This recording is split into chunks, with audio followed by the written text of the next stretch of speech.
જય હિન્દ, ભારત માતા કી જય.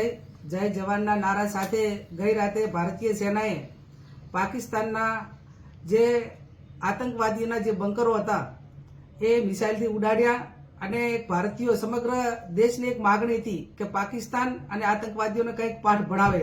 ત્યારે સેના અને સરકારને અભિનંદન આપીએ છીએ.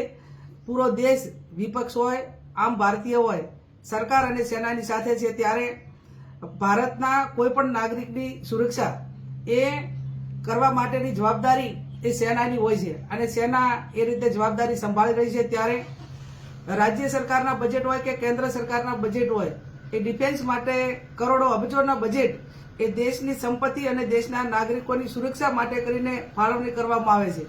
ત્યારે હું અભિનંદન આપું છું દેશના જવાનોને.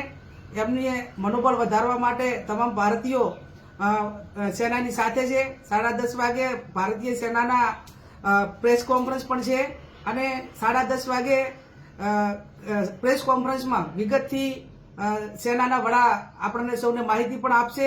12 વાગે જિલ્લા કલેક્ટરે, ઇન્ટરનેશનલ બોર્ડર જિલ્લો હોવાથી જિલ્લાના કલેક્ટરે પણ મીટિંગ બોલાવી છે. ત્યારે આપણે સૌ ભારતીય એક થઈને આજે દેશ જ્યારે માગણી કરી રહ્યો હતો અને દેશના કોઈ પણ એક નાગરિકની સુરક્ષા માટે કરીને જ્યારે આપણે એક નૈતિક જવાબદારી સ્વીકારી છે અને વર્ષો પહેલા પણ કાયમી પાકિસ્તાને જ્યારે ભારતને અવળચંડાઈ કરીને એના નાગરિકો હોય કે એની આર્મી હોય એને નુકસાન કરવા માટેના પ્રયત્નો કર્યા, ત્યારે ભારતીય સેના હોય કે ભારત દેશના લોકો હોય કે ભારતનું પ્રશાસન હોય, સરકાર હોય, એ ક્યારેય ચૂપ રહી નથી.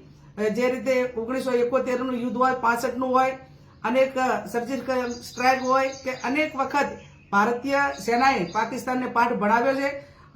ફરી એ સેનાએ જે ઓપરેશન કર્યું એમને અભિનંદન આપીએ છીએ અને હજુ પણ ક્યાંય જરૂર પડે તો ભારતીય સેના પૂરેપૂરો એનો પાવર વાપરીને પાકિસ્તાનને નેસ્ત નાબૂદ કરી નાખીને એક દેશ, સમગ્ર દેશને સંદેશો આપે કે ભારત સ્વનિર્ભર છે અને પોતાની તાકાત ઉપર દેશના જવાનો હોય કે દેશના લોકોની સુરક્ષા કરવામાં સક્ષમ છે.